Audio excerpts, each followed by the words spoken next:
చిన్న పనికే కోపమా? ఎవరైనా ఒక్క మాట అంటే ఉక్రోషంతో కళ్ళ నీళ్లు వస్తున్నాయా? బాధ్యతలు భారంగా, పనులు పూర్తి చేయడం కష్టంగా, మనస్సు ఆందోళనగా ఉంటోందా? అయితే ఇది ఒత్తిడి కావచ్చు. మారిన జీవనశైలి చిన్న పెద్ద అందరినీ ఒత్తిడి బారిన పడేలా చేస్తుంది. ఈ వరుసలో మహిళలే ముందుంటున్నారని చెబుతున్నాయి అధ్యయనాలు కూడా.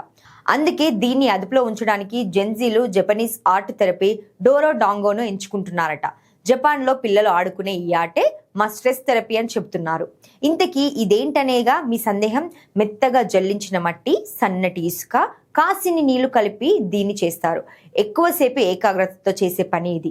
గుండ్రంగా ఒత్తుతూ మట్టిని పొరలు పొరలుగా అద్దుతూ మెరిసే గాజు బంతిలా దీన్ని తయారు చేస్తారు. ఒత్తిడి తగ్గించే ఈ నేచర్ థెరపీ మెదడుని ప్రశాంతంగా ఉంచుతుంది. ఓపికను, ఏకాగ్రతను మెరుగుపరుస్తుంది. చేతులు, వేళ్ల కండరాలు బలోపేతం అవుతాయి.